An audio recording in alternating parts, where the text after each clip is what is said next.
Listen! Hello and welcome to NVC, IGN's Nintendo podcast for the week of June 11th. This week we will be talking about past Nintendo E3 booths because this week we should have been at a Nintendo E3 booth, but there is none. So we're going to talk about old ones and what maybe it might have been the best eShop sale in a while. It's awesome. And some more Nintendo news. This week I'm joined by Per Schneider. Hi. Tom Marks. Hello. And Zach Ryan. And the ghosts of E3's past. Exactly. And we do want to say that we hope that you're enjoying all of IGN's Summer of Gaming content. I know Zach has it all in the background. Tom is doing a check this game out. Tom, can you tell us a little bit about that? Yeah, well, awareness? I do it on it's basically what I do on this show all the dang time, which is like one of my favorite parts about like E3 or PAX or any of those is like wandering around the show floor and just like finding cool stuff. And like, so we made a segment called Check Out This Game, where alongside all of our huge reveals and exclusives and that sort of thing, we've also just got me like being like, hey, this game is cool, and showing off some exclusive gameplay. So we've got tons of stuff in Summer of Gaming, and it's really worth checking out all of it. So I hope you guys are watching those. And speaking of Summer of Gaming, I just want to apologize in advance because Summer of Gaming is actually running in real time while we're recording this show. I am monitoring the stream here, and I'm monitoring a second stream on my phone. So please excuse me if I'm doing multitasking during this podcast. I got it up here too. Yeah, we forgive you guys. Mm-hmm. But let's start it off with what was Nintendo's best E3 booth from the past decade. So I have a list of some of them from the past couple of years. I mean, my first E3 was 2016. Mm-hmm. Tough one to beat. I know, it is a tough one to beat. So correct me if I'm wrong, but I think that the Breath of the Wild theme E3 booth was probably one of Nintendo's best. I mean, it was like a theme park in there. Yeah, so in days long past, IGN had a live show stage where we recorded a lot of our developer interviews and had gameplay reveals and stuff like that. But then we also had a second stage on the show floor booth that we did like a second set of interviews at, depending on the timing of when your game was revealed or when the show was happening, et cetera. And that year, 2016, I was coordinating both of the live shows. And so I had an exhibitor badge to be on the show floor. And 2 days before, I think the floor opened while our booth was still being built, I remember like sneaking as best I could over to the Nintendo booth because they had these giant curtains around it, and like peeking in and seeing how they were building out the Zelda booth, and coming back to the war room and being like, they're building a whole castle. It's just like a giant Hyrule castle. And this was before we even knew the name of the game or had seen that extended demo or anything. I mean, yeah, that one's the best. So cool. It was so cool too because it was one of the few. It's one of the few times where they literally just had like a single game, right? For the entirety of their booth, where normally they have like sort of a focal point game and then they'll build off around that and they'll have other things here and there. But like that year was just like, here's Breath of the Wild, here's all the Breath of the Wild stuff, and like that's it. And it let them flex a lot with that one game. Mm-hmm.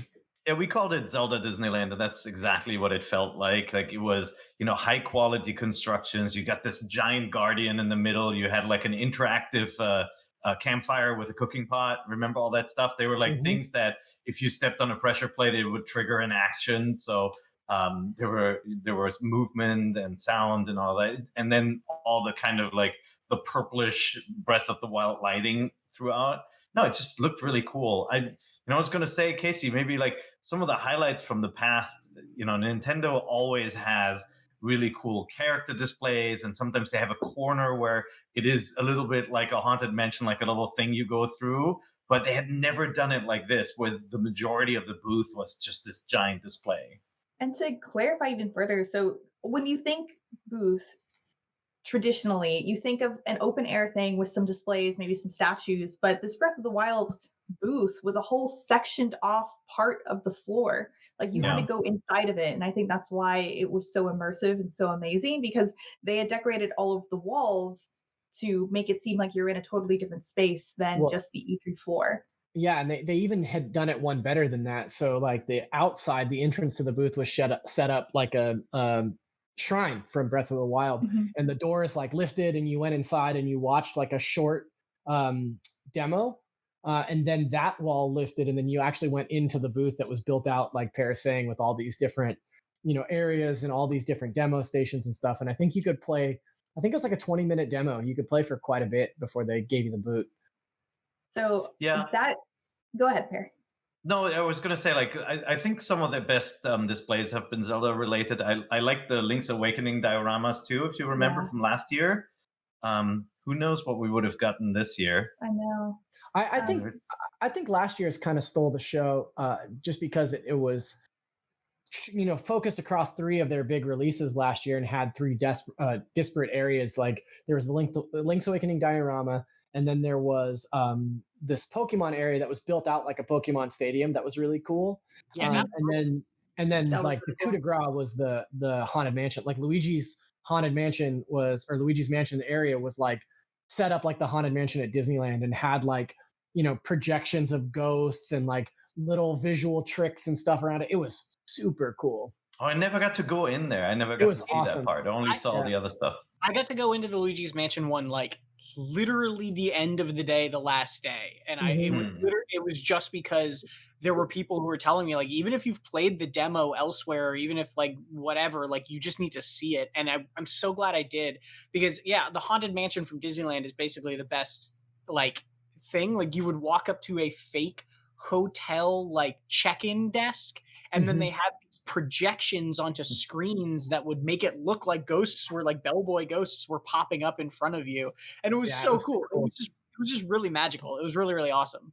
Yeah, Tom had a similar deal where I went on the very last day, and it was only because I wasn't working with IGN last year during E3, and it was only because I had managed to accidentally cross paths with one of our Nintendo friends, and he was like, "Have you seen the booth? Do you want to go right now?" And it was like, "Yeah, okay, let's do it." So it was really cool. I will say there are a couple of years where, maybe Nintendo's display wasn't that great, but the experience was so cool. I remember, for example, when they showed Metroid Prime for the first time. Like, Casey, when was your first E3? It was 2016? It was 2016, yeah. Mine was 1997, I think. So it's been a while. But like that year, Nintendo really paid attention to visuals and surround sound, and so they set you up with demos of Metroid Prime in these like closed rooms with surround sound cranked up all the way, and like giant screens. And like that, to me, is still the most memorable moment I have at a Nintendo booth, but it can't really beat those giant displays. Can I tell you my least favorite Nintendo booth? Yes. So in 2017, their booth was built out like New Donk City, and the booth was very cool looking, but the IGN booth was directly across the path from Nintendo, and they played Jump Up Superstar on repeat for 10 hours a day for like 4 expo days. And by the end of it, I just like it. I can't even listen to that song now. It gives me like I break out into like a cold sweat. Like, yeah, you're definitely playing that song on repeat in Ring Fit Adventure. I've heard that horror story from at least 4 different people who were at that year. Like I've heard multiple different sources unrelated to each other be like, "Man, I can't hear Jump Up Superstar again." Yeah. It happened at Gamescom too, where like you're close to a really big booth and you just hear this thing on loop, and by the end of the first day, you think you can't do it for a second day. One year at E3, we were in the hall with Konami, and I'm trying to remember which game it was, whether it was Devil May Cry or Castlevania, but they had fire shoot out of their booth ever so often, and it was incredibly loud and like going off next to our ears. And yeah, I feel like we left a few people there. Not fun. I also wanted to bring up 2018's E3 booth because they had replicas of a bunch of famous items in Nintendo, because it was for the new Smash Bros for the Switch, and I just think looking at all of those items so painstakingly crafted was just really cool. Yeah, that ruled, because all those things were like really hyper realistic. Like they were really, really well done, and it was just cool to sort of see them at scale, I guess is the right way. Like you look at Kirby's hammer and it was life size, and it was like, oh man, that thing is huge. You know, it was just that was, I think, a really good follow-up to kind of their big scale booths for Zelda and Mario, because it was a lot smaller in scale, but it wasn't Mhm. any kind of like skimpier in detail and in kind of Mhm. quality and fidelity of what they were making. So yeah, I agree that year was really, really cool too. They don't really do bad E3 booths, which is a shame that we're not No. like in one right now. Mhm. Well, Yeah. rumor has it this year they were going to have a live orchestra. So Like playing the entire who time. knows? Who knows Man. what that was for? Maybe it was just playing Nintendo's greatest hits, like these Smash Brothers concert or whatever. But yeah, that would have been pretty cool. Yeah. Yeah. I did want to bring up we should have had a Nintendo Direct this week as well, which we would have been talking about the Nintendo Direct and our hands-on impressions and the booth, but alas, we can't. But when do you think we're going to get the next Nintendo Direct? I'm sorry, the speculation is like not very productive, but how late do you think they're going to put it out? Because they were supposed to put it out this week I and it's mean, delayed. usually they'll have something before one of their bigger games comes out. So I figure before Paper Mario in early July, we'll get something. But then that's getting really close to Gamescom. And, Nintendo has been a Gamescom partner for many years. I'm assuming they're part of the Gamescom digital programming. So maybe they're saving some stuff for it. It's a long way to go. I would say early July is my guess, but Yeah, They I would gotta- guess that That's too. a good bet. I think that's They a good gotta bet. give us. They gotta give us something, just a taste, just a little morsel, just something to pull us through this time of no news and no updates, and honestly, like well, one game. So we pushed hard to have Nintendo as part of Summer of Gaming, obviously, right? Summer of Gaming is Mhm. our replacement for E3. It actually started as a discussion with the ESA on saying, hey, we'd love to help you bridge the year and produce E3 content for you, and it didn't work out for whatever reasons. So we badgered Nintendo a lot about having some reveals part of it, and they just weren't ready with the timing. And I yeah, Doesn't mean I that they don't can't. like Maybe they have something smaller coming later this month. Like maybe they're revealing something. Maybe things have changed. Who knows? that's the thing is like we talked about this around the Paper Mario reveal too, but like it totally makes sense that they would just wait until they're ready now that they have that luxury, right? Because so many different developers all had to come around this one week, sort of like not really but sort of artificially. It was like a mandated deadline that they didn't get to pick, and now it's just like, yeah, you just get to pick when you're ready to show this stuff. And if you can just like, maybe Paper Mario would have been part of E3 normally, but if they can just reveal that early and then just show the rest of the stuff when it's more ready, then like why would they not, in terms of like from their perspective? I think that makes a ton of sense. But in terms of speculation, I think Pear is probably not far off in terms of like early July-ish. Yeah, I think he's definitely on point with that, either early July or end of June. And I'm also realizing after looking at this list that guessing the booth without seeing what should have been the direct is almost impossible, because Mm. you can like almost like be sure that whatever is the biggest takes the biggest spotlight in the Nintendo Direct of this week would have been the focus of the booth, and we don't have that direct to go off of. So I guess I we'll find bet. out later. I bet. If you saw the rumors about remasters of Mario games and all of that, I bet that's a safe bet that it would have been completely Mario themed this year to do something around the Yeah. upcoming Mario titles and anniversary collections and whatnot. And Let's then not maybe forget about Mario Land opening up in or Super Mario Land, right? oh Like, yeah, yeah. in Japan's Universal Studios Mhm. Yeah. We could have listened Yeah. to Jump Up Superstar for a whole nother E3 with a live good. There you orchestra go. this with time. a The live live orchestra. orchestra is Yeah. probably for Mario music. I'm all right. That's okay. The biggest gaming event of the year is IGN's Summer of Gaming, and it's almost here. Tune into IGN throughout June to see the latest and greatest in game reveals, news, trailers, next-gen coverage, and more. We'll be kicking it off with our first ever IGN Expo, where you'll get first looks at world premiere game trailers, exclusive game demos, and interviews you won't find anywhere else. Follow the hashtag Summer of Gaming on TikTok to get the latest gaming news, trailers, and more, only from IGN. Thank you for talking to me about the E3. That wasn't, unfortunately. I also wanted to mention that to simulate E3, I'm wearing one of IGN shirts that they give everyone during E3, which we did not get this year. But I don't know, maybe we'll get IGN shirts on another day for something else. I'm Maybe wearing an IGN shirt. you are. You're wearing an NVC shirt. Yeah, we were gonna send out Summer of Gaming shirts, but it's a little hard with everybody at their In own a different homes right place. Yeah, now. I know. Yeah. That'd be a lot of shipping, They're and expensive shipping shirts. costs money. So Mhm. you only got an IGN pillow. Sorry, Casey. No, I'm excited for my IGN pillow. I See like it. my IGN pillow. I'm happy with what I got. And you know what else I'm happy about? This really awesome eShop summer game sale, which is almost as cool as IGN Summer of Gaming, but it's actually is pretty cool. Basically, there are hundreds upon hundreds of games on sale now through June 16th, and I wanted us to kind of recommend a few games from the mass that we could recommend and others that we think are really good and an awesome deal. Zach, why don't you go first? Yeah, so I tuned in this morning and took a look at some of the games that are on sale, and I actually picked up new Super Mario Brothers U. So there's a ton of great games that are like pretty marked down, and this one I think is 30% off, so it's $41.99. I I played this game a little bit when it came out earlier, well not earlier this year, but back when it came out for Switch. I think it was the beginning of 2018.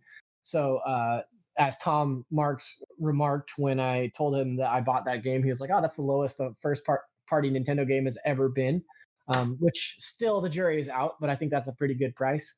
I also noticed that Thronebreaker, the Witcher spinoff, is only $10, and I've heard Mhm. that game is very good. And as a Witcher fan, I'm very interested, but I'm also like neck deep in a bunch of other stuff that I'm playing right now. So I played it safe and I didn't get that one, but I noticed that it was like also really marked down. And then the Overwatch bundle is 50% off. And I heard that the Overwatch Switch experience is very good too. So a couple of good choices on my end there, I think. What about you, Bear? Are there any games that stand out to you? We were joking about this before the show, but Nintendo first party stuff rarely goes on sale. And, Yeah. some of their like games like Mario Kart 8 will continue to sell for years and get stuck at that level. So I feel like whenever there's a sale like this, look for the first party titles that you missed out and didn't buy at $60, and you can get them 10 to $20 off. So like games like, I think a lot of people missed Mario Tennis Aces, for example, which is a really Yeah. good game. Donkey Kong Country. Zach does not like Mario Tennis. I I just wouldn't would call it a really good game. It's certainly a no. Mario It's Tennis game that you can play. yeah. But, You gotta like tennis and you gotta like Mario. all right. But you're the guy I would have given Xenoblade a 3 out of 10. No, that's not true. We'll get to that later, but that's not true. That's what he said. That's what he said last episode. I heard No, it that's with also my not own true. eyes. It's not. It's No. not true. It's almost No, true. yeah, I would go for those. And like also, if you've got a family at home, games like Mario Party, Mario Tennis are awesome to play with families and kids. What about you, Tom? What do you think are good standout deals from here? So do I have to pick from the summer game sale, or can I go, because I know like Team 17's also doing a sale. and Oh, that sort of thing. I consider they're all part of the sale that's going on Okay. until the 16th. I So they're like all of the publishers came together and were like, let's do a massive sale at the same time. I've got So- the list. I'm looking over here because I've got the list pulled up to remind myself. And I do want to echo what Per said, which is like, if you don't have any of these first party games, pretty much all the first party games that they've got on sale are great and are not on sale often. It's so funny to me that they're $42 instead of just $40. Yeah. A lot of the time you see those sales go down all the way to the clean 40. Not that like I'm sweating that. It's just like so funny that even in this situation, it's like almost the deal that you would get in a situation like this. I mean, I understand that there's a lot of talk about games industry salaries floating around right now, Tom. But if you're sweating that $2 for that game, I'll float it to you. It's no big deal, man. I'll help you out. Yeah, that's fair. That's fair. There's some really good games that just like if you haven't played yet, like Ori and the Blind Forest isn't crazy on sale, but like if you haven't picked that game up yet, $14 is insane for how good it is. I had another one that I was going to call out that I'm now losing track of. Similarly, another one that's not like crazy on sale, but like is a really fun co-op game that a lot of people might have missed is called Knights and Bikes. That one is on sale of like it's only like $4 off, but like again, really fun little co-op game that I think got overlooked a little bit by Knights and Bikes was published by Double Fine, right? I believe so. Yeah. It was at least in a lot of their like GDC booths and Day of the Dev stuff. They repped it a lot if they didn't directly publish it. Definitely in cahoots. Yeah. There's Slay the Spire being cheaper is great. Hand of SteamWorld Quest being half off is awesome. Wargroove being half off is awesome. Like there are a bunch of these smaller games that like Was Ori on sale too? Yes. Ori is on sale. Yeah. Yeah, Ori is a good one to go after. I think. Casey, did you hear? Ori? Slay the Spire. That's fine. Oh, I mean, I already have it. Finally an opportunity for you to try that game. yeah. It's coming to mobile. She's doomed. I have a code for that arc. Oh my god. And the reason I wanted to call it the Team 17 thing specifically is because Team 17's has a sale on a bunch of their games, but like they got really good deals on some really good games. So like Yoku's Island Express, which is usually $20, is less than $7, and that's like Okay, a great get it. game. Yeah, that's a great rec. You reviewed that game, didn't you, Tom? I did. I gave that game an 8. I thought it was really great. Super cool game. There's so many games on sale. That's all I want to say. The Worms WMD is another Team 17 sale one. It's only $10 right now, down from 30. And WMD is like the best. It's such a good multiplayer, like co-op competitive or couch competitive game. And this Worms WMD is probably like the best Worms in a long time, like years and years. So it's really, really worth picking up, especially at $10. So yeah, there's just like a bunch of stuff right now and a bunch of like stuff I could heartily recommend. So yeah. Did you say heartily recommend? Heartily, yes. Okay. I thought you said stuff that I could hardly recommend, and I was like, what are you doing? What are you doing to us, bud? There's that too. Heartily. Yeah. All right. I could hardly recommend some of these too, but I won't go into those. So like Tom mentioned, there are a ton of different publishers and developers having games on sale, including Ubisoft. And Mario and Rabbids Kingdom Battle is on sale for $14.99. Rayman Legends Definitive Edition, I mean, it's been out for forever, but it's only $10 and it has really good co-op. But I also wanted to bring up Okami, which is only $9.99. What are you shaking your head for? Fair. Because my wife's yelling at my kids. Okay. No, I couldn't hear that, but I thought you were getting ready to talk smack to me there. But just for reference, I think it's almost 3:00, and I think my wife was yelling at one of my sons to wake up.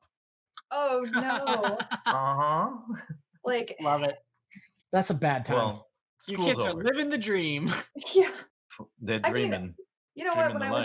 When I was a teenager over the summer, I would sleep in until 3 or 5 p.m. So that's insane. I've like the latest that I stayed up, even when I was like a kid, was like midnight, 1:00, and I was always up by like 8 a.m. Like I've never been able to sleep super late. That's crazy. My teenage kids are basically like the Romans. Like I know they were here at one point, but I only find the leftovers and the remnants. Like you'll go into the kitchen and there'll be dirty plates there in the morning. You're like, that must have been like a 4 a.m. Borderlands party or something. The Romans. We believe they're still here. Mm-hmm. Very good.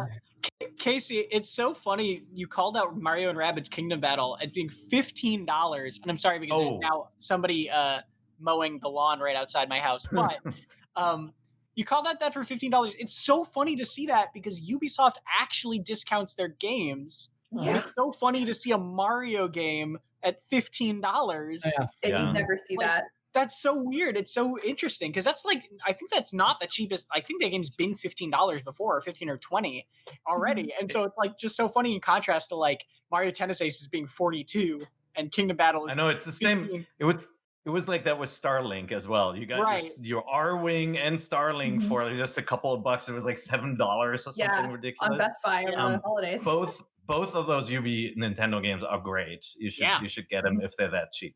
Mm-hmm. And then, like I mentioned, Okami, if you like Zelda and you like really beautiful games, I think Okami is wonderful. And Disgaea. Okami. There we go.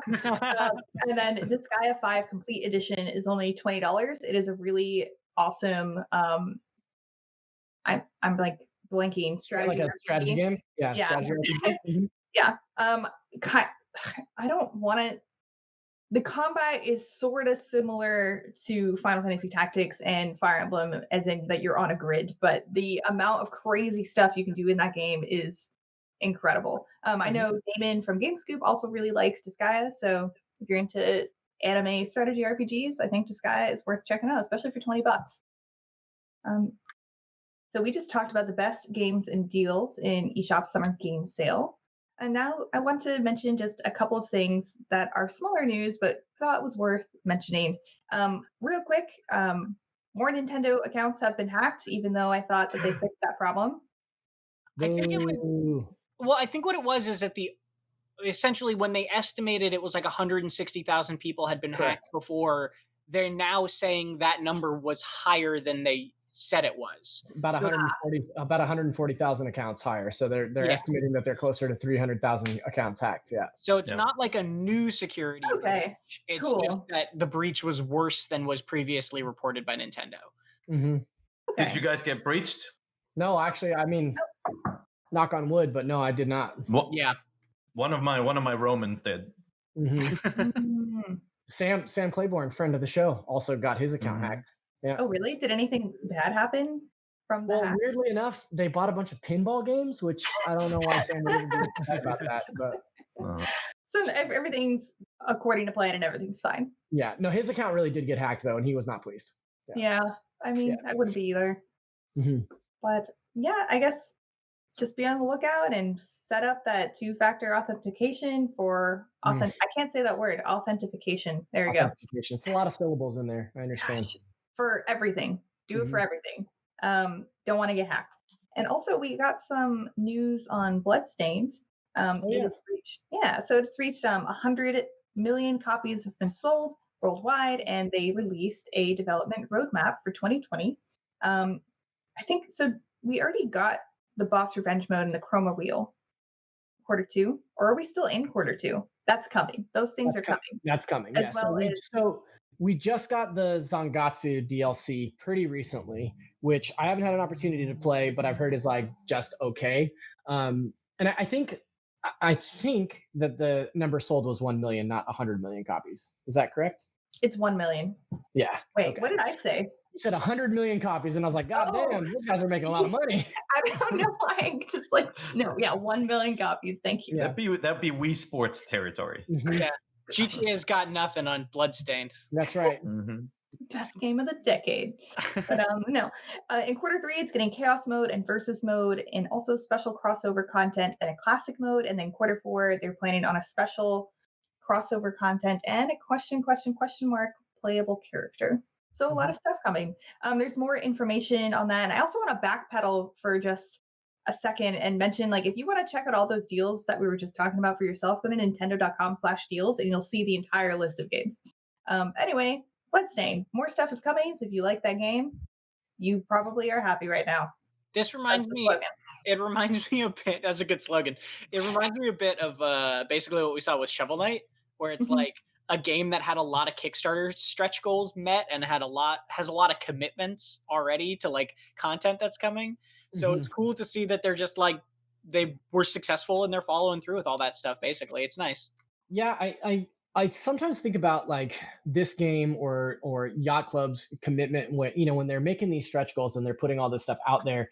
Do they really anticipate like hitting those goals and being committed to developing this one particular thing for like in Yacht Club's case, we're going on 6 years of 5 years of development on Shovel Knight, right? Like that game came out in 2014 and they just released DLC for so long, and it looks like Bloodstain doesn't have as lofty goals, but they've also been in development forever, it seems like. And so I think it might be sort of a double-edged sword in that like it's great to promise all these stretch goals and stuff, but then you get stuck in development on something for so long before you can move on to the next project. Mhm. And lastly, for small news, super small news, we have Original Stitch is releasing Original Stitch has released Pokemon polo shirts. I know you guys aren't that excited. I was originally excited because I thought they would be less expensive than their button-down shirts, but they're actually the same price. You're still going to be paying $80 to $100 for a shirt with a Pokemon on it, and I'm disappointed.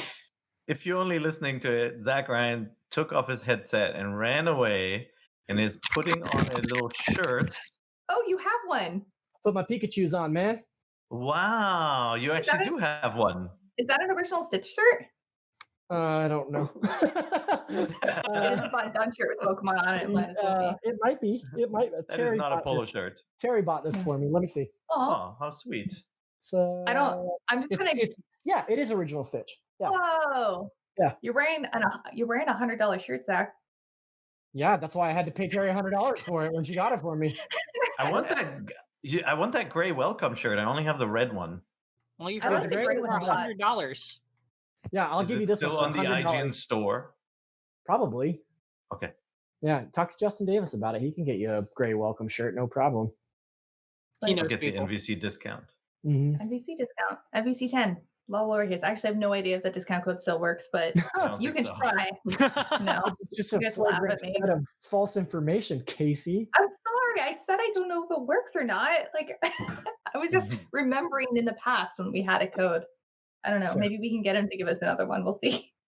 But that's about all the small Nintendo news of this week. So let's talk about games out this week. Tom, it looks like you put down Night Squad, Ancestors Legacy, Project Warlock, and House Flipper. Yeah. This is Tell one me of the, about these games. this is one of those weeks where like there's not a whole lot like high profile or brandy new coming out, but there are some Mhm. really cool things that came out on Steam multiple years ago that are worth looking at on Switch as well. Night Squad it's $14, it's $15, excuse me. And it's already out, and it's basically like a Bomberman style couch competitive game for up to 8 players. Just a really fun one with friends. One I remember from a long time ago, actually. Meanwhile, Ancestors Legacy is, let me pull that one up because my memory is failing me in my old age. Right, Ancestors Legacy is like this, almost like it's like an RTS game, basically, like Viking themed. And you don't really get a lot of games like this on Switch. It's out on June 11th, and it's $40, and like it looks really pretty. We obviously haven't played the Switch version itself, but it's well loved on Steam, as a lot of the games I recommend are. And it's just cool to see more of the RTS genre making its way onto Switch. It's, developers have found pretty good success with controller-based RTSs before, and so it's neat to see Ancestors Legacy coming over. Another one, Project Warlock, is a like old school Doom style shooter, but You're a Warlock? magic and an RPG also. It's like very weird. And definitely if like fans of old school Doom or old school Quake, that sort of game, it's worth checking this one out. Project Warlock. And the last one I wanted to call out was House Flipper. And House Flipper is this game that sounds like a joke or sounds like Zach one of gave the it a thumbs sort of up. like Zach gave it a thumbs up. Yeah, House Flipper is cool. Yeah, this one's out on June 12th for $25. It sounds like one of those games that's like, oh, it's just like a sim game that's, you play once and the novelty's gone. But like, really, it's actually like a really cool game where you go into a ratty, disgusting, dirty house and you have to like clean it up and then like make it, like buy new things and give it new wallpaper and make it a nice house and then sell it on the market for more money than you got it. So you're flipping houses. Yeah, it scratches a similar but different itch from Animal Crossing, where it's like, right. You're fixing it. You're essentially just doing chores and then for profit. But it sounds fun. It really is like it. It's a game that on paper shouldn't work because it's just like it's just like, oh, do these chores, but like it's actually pretty fun. Well, it's that magical thing of like in games, the weird appeal of like the very beginning of a game of Stardew Valley or Harvest Moon, where you're presented with a field full of rocks and weeds. Right. And like there's such pure sort of joy in just like cleaning it up, and basically somebody made a game out of that. You just clean up houses and then make money off them. It's a cool one. House Flipper. It's probably my most hearty recommendation of this week. Okay. That's awesome. Thank you for those recommendations, Tom. We just talked about Night Squad, Ancestors Legacy, Project Warlock, and House Flipper, all out for Nintendo Switch this week. Now let's talk about games that we're playing this week or last week. Any amount of time between the last time we had the show and now. So take it away, Zach. I'll start. Yeah. So actually, I wanted to talk about a game that got announced this week, Okay. coming to Nintendo Switch finally. But I was duped. I thought that it was out this week, but it's not. There's no release date. But that is Crosscode, which is a very 16-bit indie, like top-down RPG that I'm very excited to play. Justin Davis on our commerce team has played a lot of this game and comes highly recommended via him. He said that it's like one of 2018's like most overlooked games. It's very reminiscent of Chrono Cross. It's supposed to be a very, very cool 16-bit RPG. But I definitely thought it was out this week and was kind of prepared to talk about it. And then like went to download it last night and it was nowhere to be found. When is it coming? Look for that. It got announced. It got announced for Switch, and people have been anticipating it coming to Switch for a long time. So that's cool. It's kind of like Indivisible, where Indivisible was out forever before it hit Switch. So look for me to talk about that game somewhere down the line, but not this week. That one is coming digitally July 9th and physically August 28th. Oh, okay. So yeah, wherever I looked last night when I was trying to find it, it just said release TBA. So that's good to know. Mm-hmm. Yeah. So I've just been playing Xenoblade this week. Yeah, I'm about 25 hours. I thought you said it sucked. I never once said that it sucked. Do not put words in my mouth, Per Schneider. No, I was not. Right. He never said that. I was not really feeling it last week, and this week I'm really feeling it.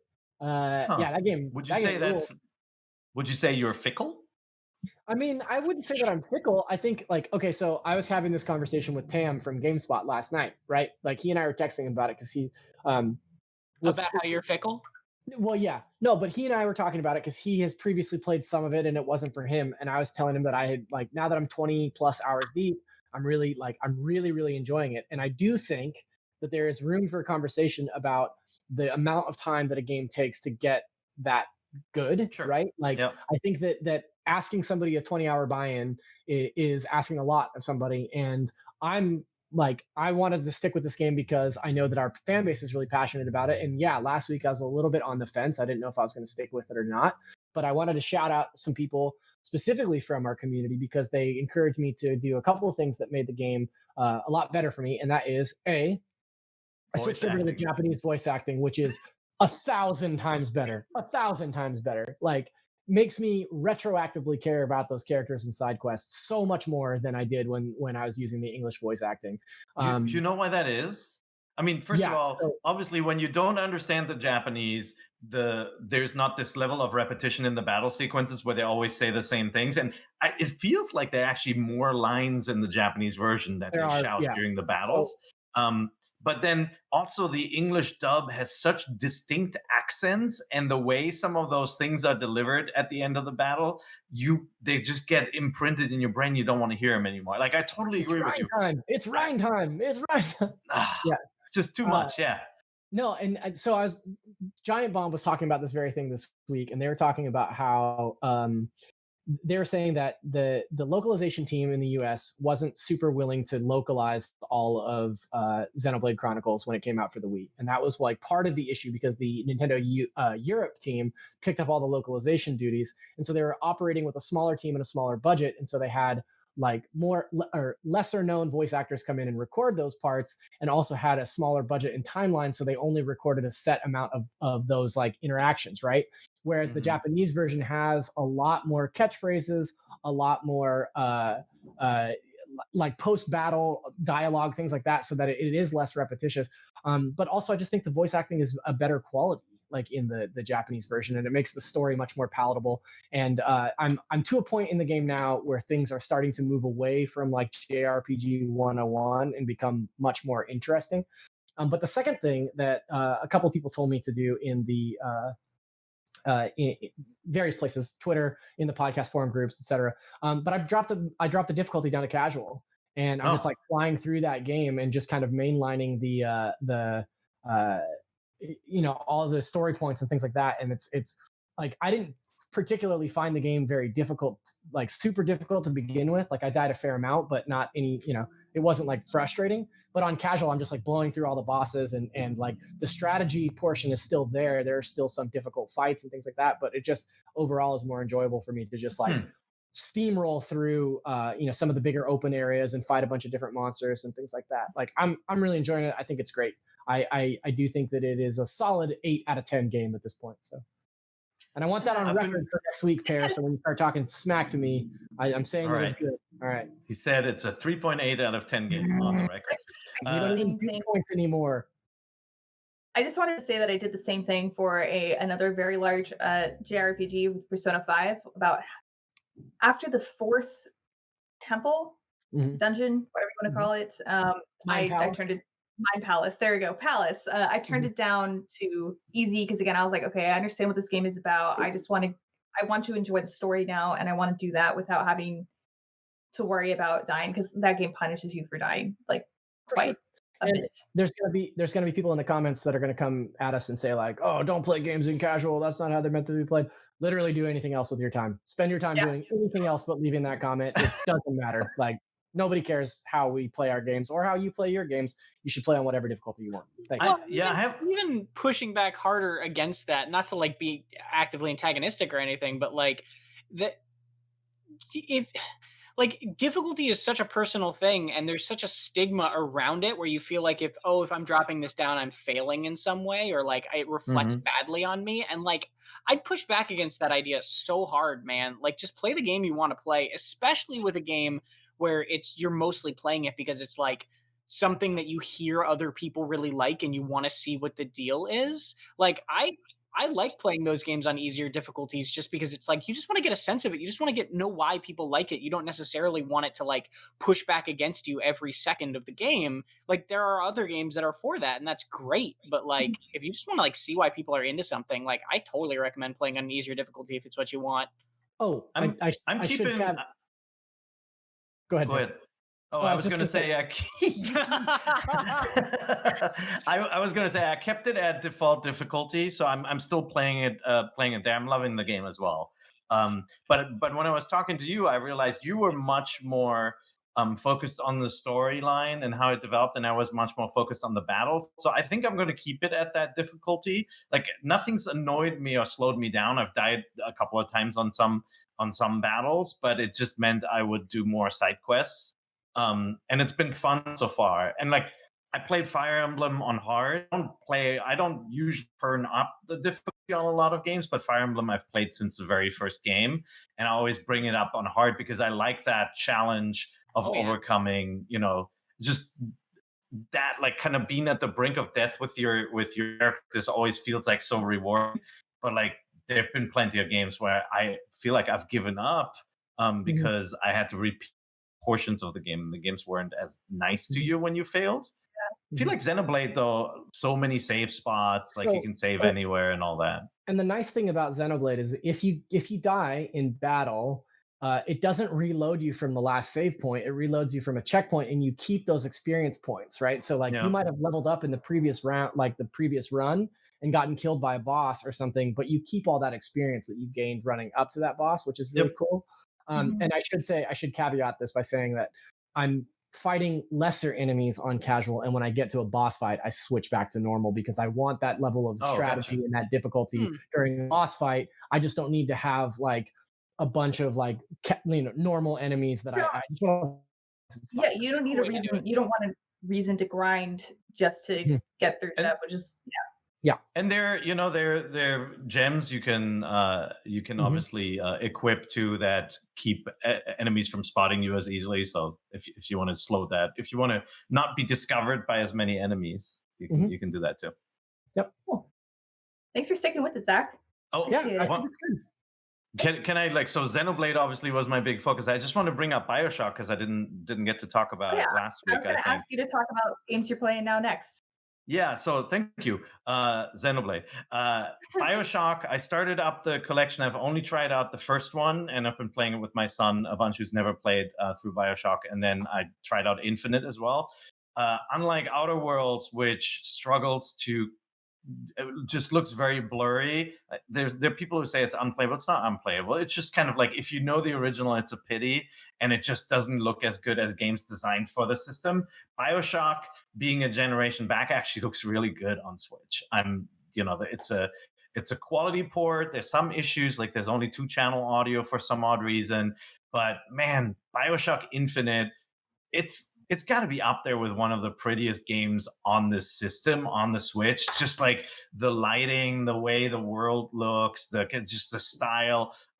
It's a joy to go back in. And then the original Bioshock, because it's so confined, and they capped the Switch version at 30. The other platforms are at 60, which is obviously nicer. But like, it just looks good.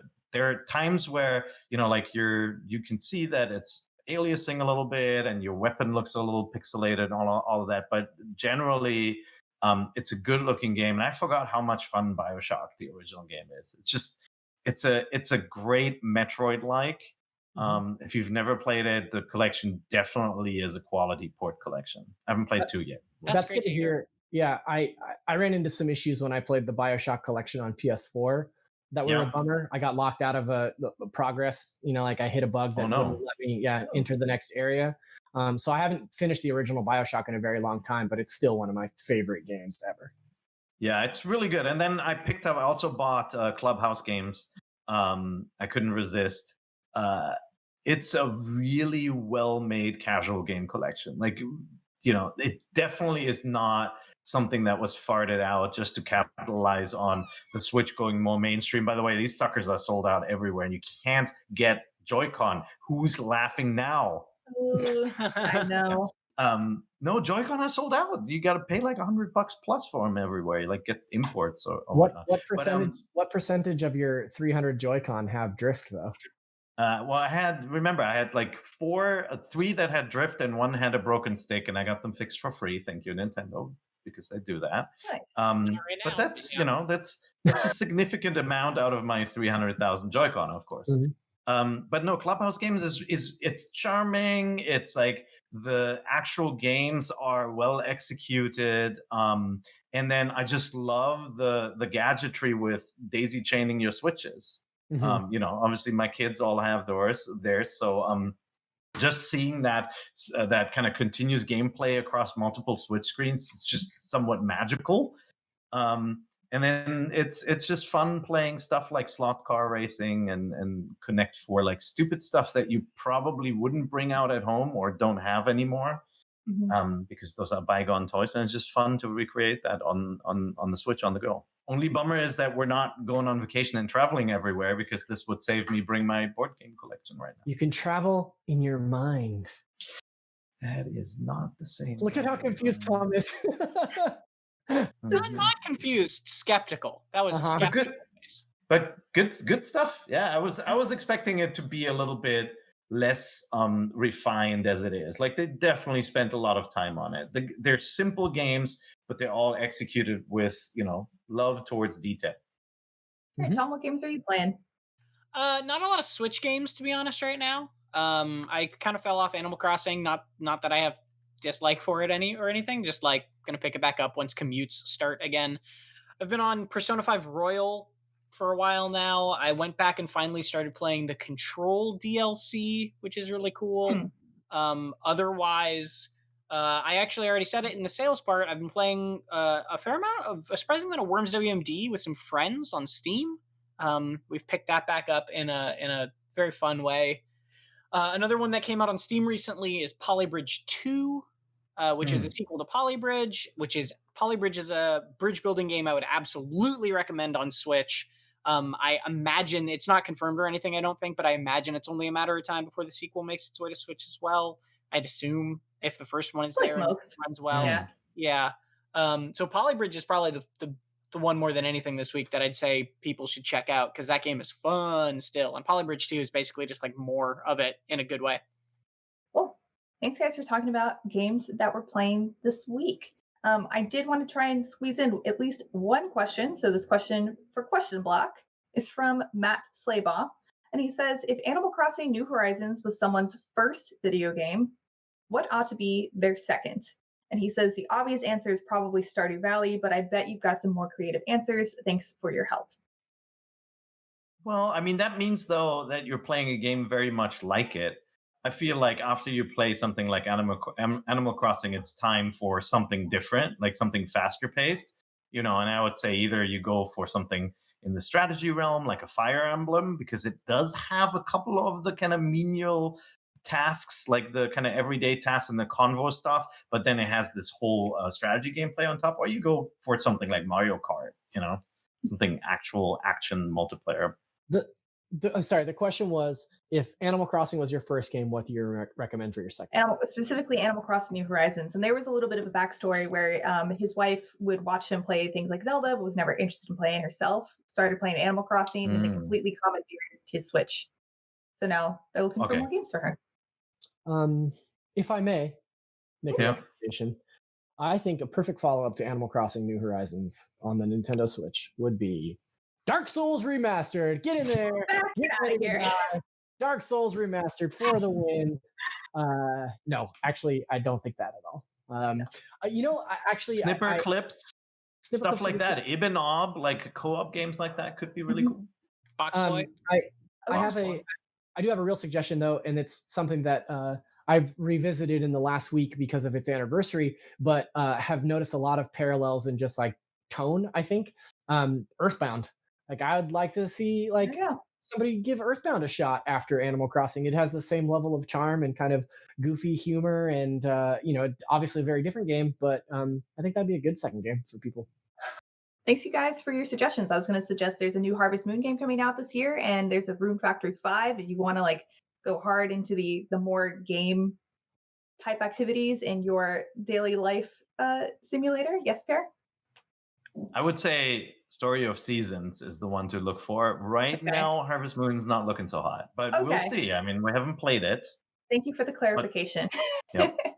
And I do have a couple of other questions for Question Block for our audio listeners. This one is from Rebecca Renee, and she asked, do you think Nintendo will do the Selects program for the Switch with some of their older games like Breath of the Wild, Kirby, Yoshi, or Donkey Kong Tropical Freeze?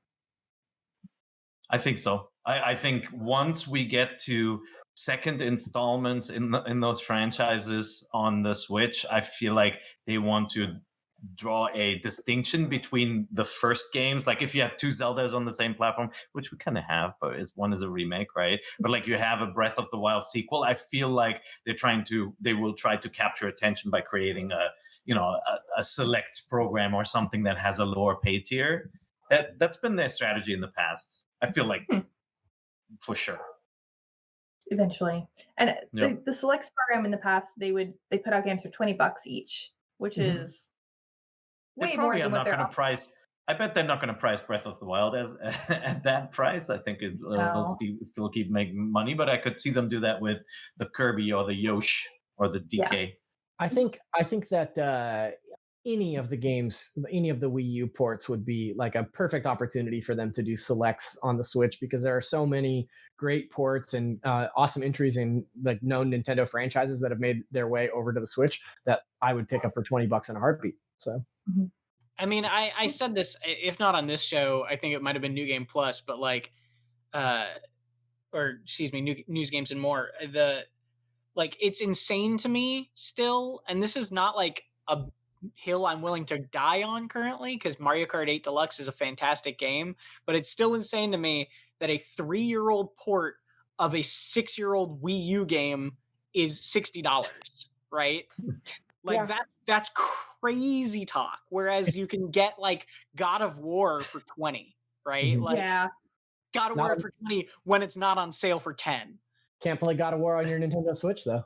Right, and that's kind of what it is. And I'd love to see them, especially with some of those Wii U ports, make some sort of program or some sort of something where it shows that they're a little bit cheaper to get into now that we've passed that thing. Also, it's very distracting because the audio listeners can't see, but now I'm on the TV behind you while also talking to you.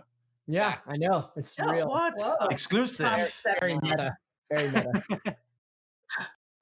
This next question is from Stuart Twerry, and they ask, are the Wii U games on Switch better than the Nintendo games designed for Switch? That is a really good question, actually. I hadn't even thought about that. If you consider Breath of the Wild a Wii U game, right? Maybe, yeah. And then you consider Mario Kart 8 also in there. Mm-hmm. That leaves kind of for like the big games, that still leaves like, Fire Emblem, Mario Odyssey. But yeah, that's a big chunk of the lineup that is returning. And then there's, Sharp FE. There are obviously other games that we love, like New Super Mario Brothers. That's a tough Toad. one. I'd say okay. So here's my nuanced answer to this.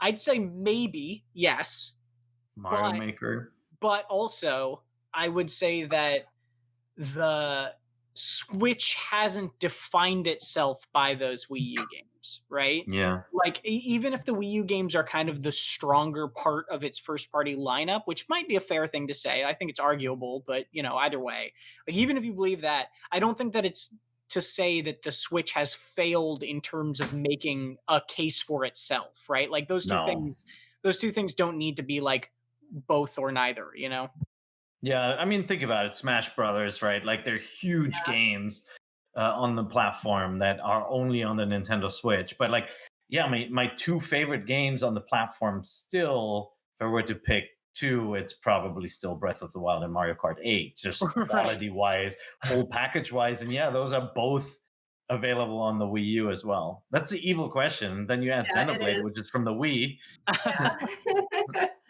Well, thanks for making us all think about that and then feel bad, Stuart. Soon we'll get Pikmin, and then you'll get, Oh, Sunshine, Mario another Sunshine. Wii And U stuff. game. Yep. This next question is from Braden Chong, and he says, "Are any of you playing Bug Fables, and how are you enjoying it? I really feel like it's the spiritual successor to Thousand Year Door that people have been waiting for." And I wanted to add something onto that. If you haven't been playing it, does this comparison make you then want to play it? I have not played it. This sounds like a Mark's game. Tom, when this trailer dropped for this game, literally stood up in the office and was like, "There's a Paper Mario game from an indie developer. Like, come over here and look at this thing right now." He called me over to his desk. Was like, "This is just Paper Mario with bugs. Like, this looks so cool." So, like, I've been looking at it from afar for a while, and I know that it's out, but I'm like involved in a couple other things here, so I haven't had a chance to play it. But like, yeah, everybody that's playing it, all the reactions on Twitter and stuff are just like, this is such a perfect homage to Paper Mario, and like feels really great and is really funny, and I think that's really cool.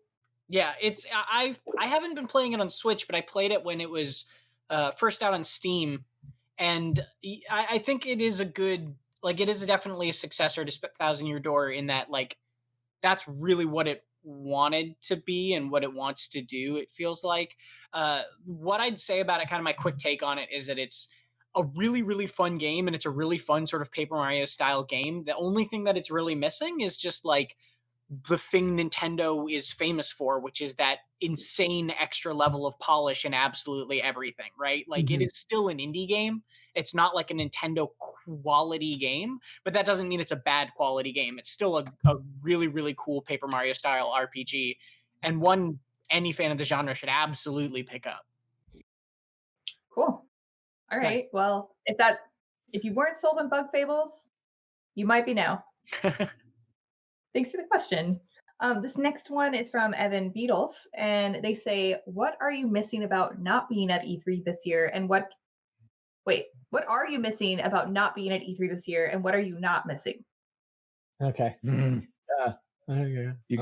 guys start. I I miss the got people. lots.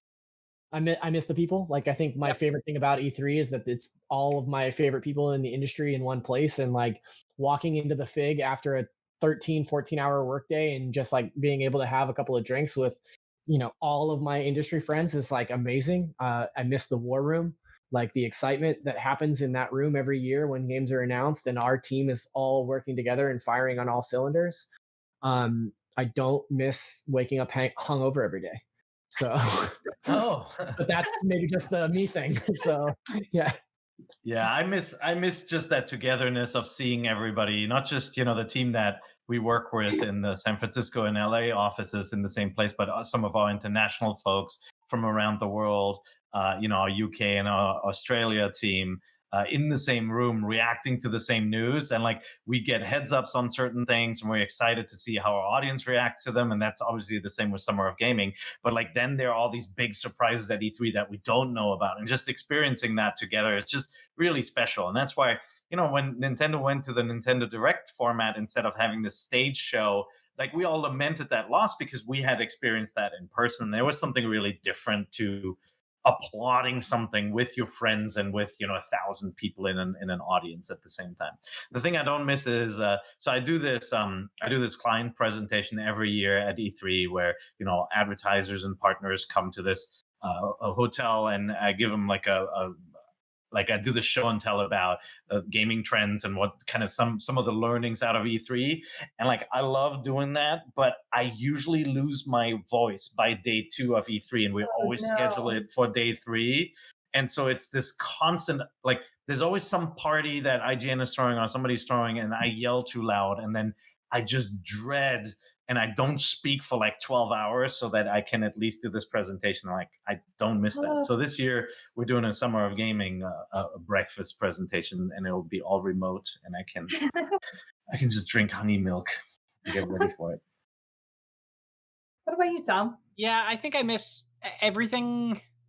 How do I put this? Everything that I miss is also everything that I don't miss, I guess.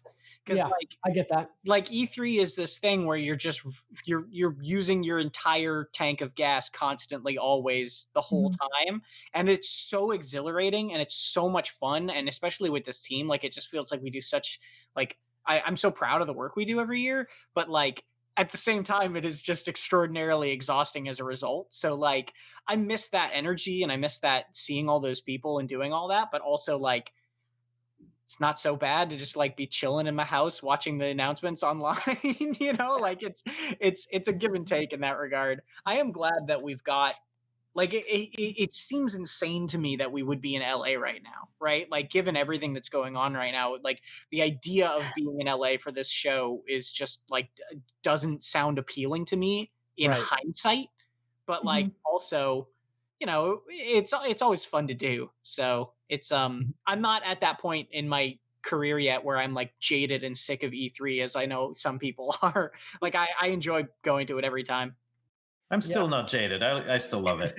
Yeah, I feel like there's a conversation every year that happens at IGN where like first timers are going to E3 and people are like, oh, just wait. Eventually, like you'll just be so burnt out on it. But every year I'm excited to go. And yeah, I've never felt like, oh, here we go again. Like it's always an exciting thing to me. I always feel like it's a privilege to be on the front lines and be able to see that stuff, in absolutely. person. So I like, as a kid, I couldn't have imagined that was a job I would one day do. So, I think I still stay very humble about that. I always think it's special.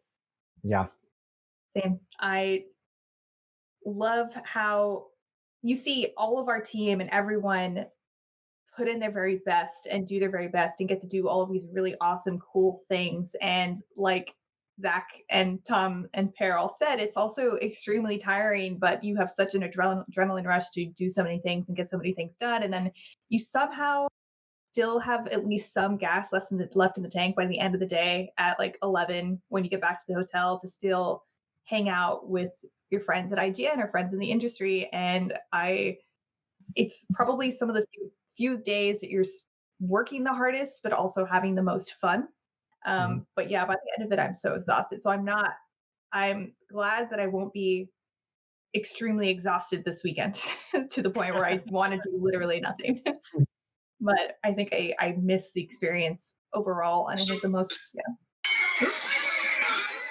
Hair. I was booting up the IGN TikTok. Come on. IGN TikTok now with tens of thousands of more followers. It's just bad. That's just bad podcast protocol. I'm supporting us. You got to play some TikToks. Go supporting us. Go see IGN that's right. TikTok. We're only audio. We're only audio. Why am I showing this on the screen? We can't even show people. But that's okay. Yeah. And with that is about all of the time we have left, unfortunately. So thank you so much for listening to NVC, where you can catch us every Thursday at 3 p.m. Pacific time on your favorite podcasting platform. And remember, Nintendo Voice Chat is the only place you can get the thing.